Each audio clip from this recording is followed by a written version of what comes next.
Hey, BookTube, Sean here. I know it's been a little while since I've posted anything. Just have been extremely busy, more so than I thought I was going to be. Just the weekends when I tend to have time to film just went away. All of a sudden, it was Sunday evening and I hadn't filmed anything. So I meant to do a kind of mid-month wrap-up. But now we're almost to the end of November, so I'm just gonna call this my November wrap up, because I don't think I'm gonna get anything finished between now and the end of the month on Thursday. It's Sunday when I'm filming this. I don't know if it's gonna go up tonight or Monday morning, but yeah, I don't think I'm gonna get anything finished. Maybe a graphic novel, maybe, I don't know. Because 3 of the next, say this goes up on Monday, 3 tonight, basically Monday night, Tuesday night, and Wednesday or Thursday night, not sure yet. I go to work and I don't come home until probably 10 or 11 o'clock at night. So we are starting auditions on Monday night for the musical I Love You, You're Perfect Now Change, which I'm assistant directing for my wife. So I got that going on. And that is going to take up most of my week between auditioning it, casting it, and then figuring out rehearsal schedule and everything. So not going to be a lot of time to read this week. So I think how many books I've finished so far is going to be it for the month. So here it is, my November wrap-up. I finished 5 books in the month of November. And anything I finish, if I do happen to finish anything before the end of the month, I'll just tack it on to my first wrap-up that I do in December. So, but yeah, anyway, I finished 5 things. One I've already talked about. One was Saga Volume 1, which I talked about in my last reading update, so I'm not really going to go into a lot of detail on this. I think most of the people who watch my channel pretty much know what Saga is anyway, and if you want to hear more about it, check out my last reading update video. The next thing I finished, and I wanted to get talking about this out of the way in the front of the video, and it was the next thing I finished in order anyway, so I finished Artemis by Andy Weir. I received Artemis from the publisher through NetGalley. And Artemis was, it was only okay for me. It is about a female smuggler on the moon, and she gets involved in, they call it a heist caper. It's more of a destruction of property caper. But she gets involved in this scheme to try and revert control of some manufacturing over to the person who has hired her to do the job. And in the process, things go wrong. Her life ends up in danger. And it's just, it's a fun crime caper. I'll give it that. My problem with it lies, and like I said, I did not enjoy it. It was a fun read. But I actually think I liked the middle third of it the best. I was enjoying it.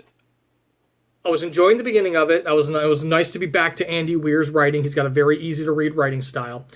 The middle third of the book got really exciting for me. And then the third of the book, while it had exciting moments, I started to see a trend with Andy Weir. My problem with the book is I think Andy Weir is starting to rely on the dangers of being exposed to outer space as a crutch. And that's why I liked the second third of the book the best. Because the first third of the book, it almost opens almost the same way as The Martian did. With the main character, Jazz. She is being exposed to, she is in danger of being exposed to outer space. She's out on an EVA run and something goes wrong, and she's got to race back to the moon colony Artemis. So it opens kind of with the same kind of danger that The Martian opened up with. And then that's in the first chapter, and then after that we go into more of Jazz's life, and we learn more about Jazz. I have heard some people say that Jazz is kind of written like a female Watney, and I get that a little bit, but I enjoyed her as a character.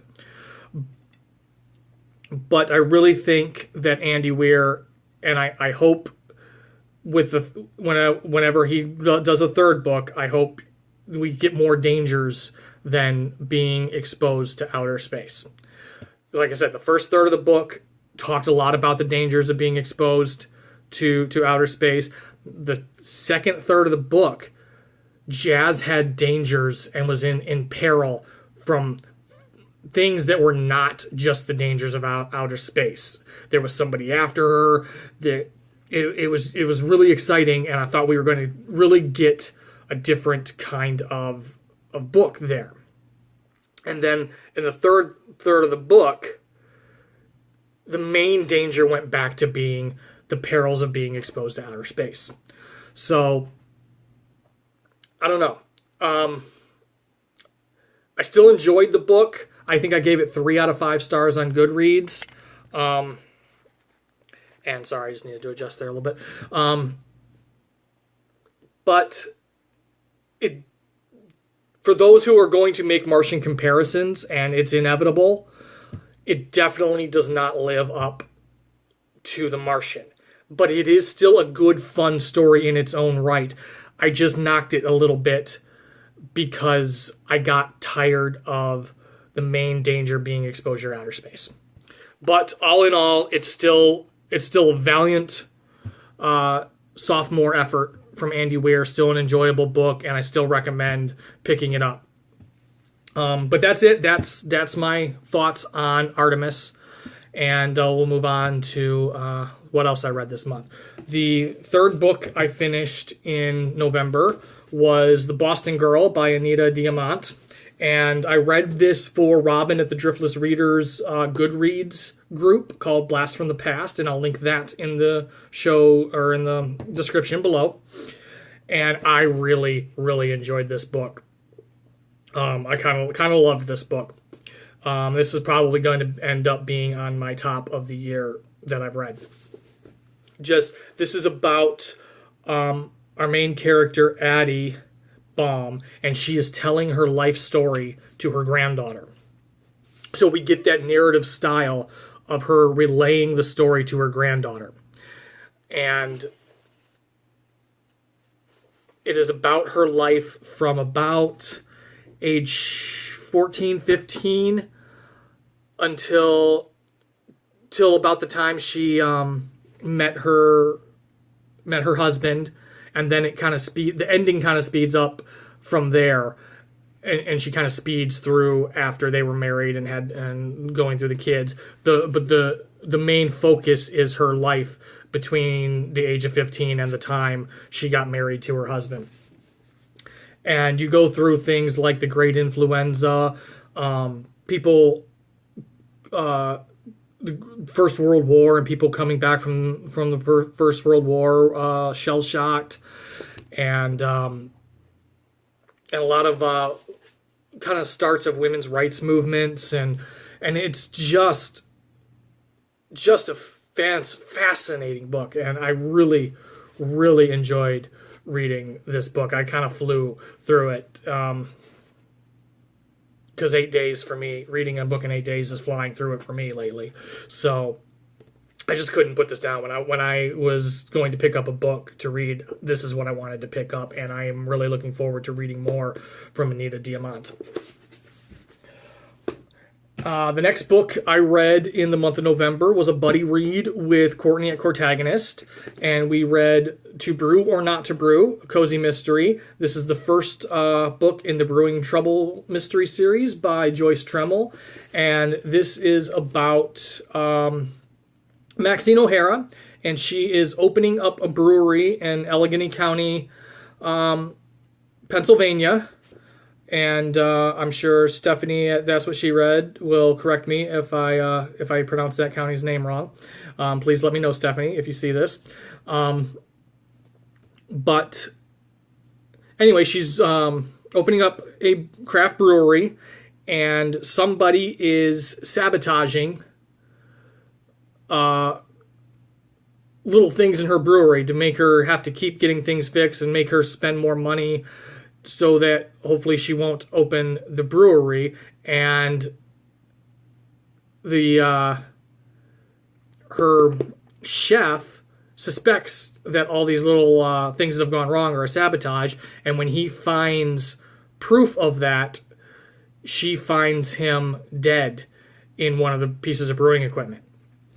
And so then the murder mystery starts. And in true cozy fashion, there's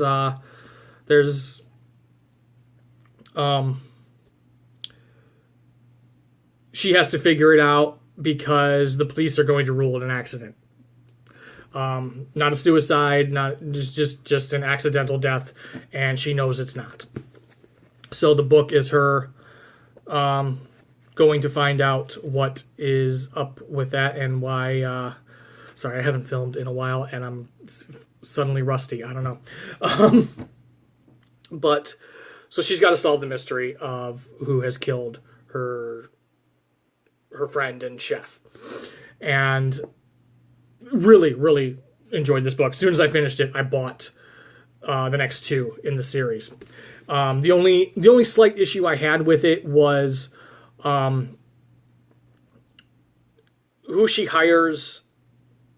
who she ends up hiring to replace her chef is her old high school crush. So it spent not a lot of time, but every time they were together, there was talk about her cheeks flushing, and it just got to be, it seemed a little too much. Like, she didn't always have to mention the past attraction and past crush every single time they were together. But the mystery was so good and the book was so good that was a minor flaw in it. I really loved reading this, and I look forward to reading the next couple in the series. The next thing I read was a graphic novel. This is called Jim Henson's Tale of Sand. I found this at the library, and this is a graphic novel representation of a movie script that Jim Henson never made. It was sitting in his archives, and his daughter gave it to this artist, Ramon K. Perez, to make a graphic novel of. It's a screenplay that him and Jerry Jewell wrote when they were just making experimental indie stuff before he got famous and hit big with the Muppets. Once he started hitting with the Muppets, this kind of went to the wayside and just got filed in the archives and nothing ever done with it. So his daughter gave it to this artist to do a graphic novel of, and the result is this book. And it was interesting. It was the artwork is pretty good. I enjoyed the art. It's not a lot of... It's mostly pictures. It's mostly artwork. So it's pretty quick to flip through. There's very little written dialogue and written story in it. So you really have to pick up the story just from looking at the art. And it is a very, very surreal story. Almost dream or nightmare like. It was interesting, kind of hard to believe a little bit that this came out of Jim Henson's mind. But then again, if you watch The Dark Crystal, maybe not so much. Anyway, but that's Jim Henson's Tale of Sand, and it was cool. I enjoyed flipping through that. But that's it. That's what I read in the month of November. I'm filming some more videos today, so hopefully I'll have plenty of content coming up soon. Yeah. So if you've read any of these, let me know. If anything sounds interesting, let me know. If you have read Artemis yet, let me know your thoughts on it in the comments. Yeah, I like talking to you guys in the comments. So feel free. Don't be shy. Leave a comment. Otherwise, find me on social media, Twitter, Goodreads. Friend me on Goodreads. And I will see you all in my next video.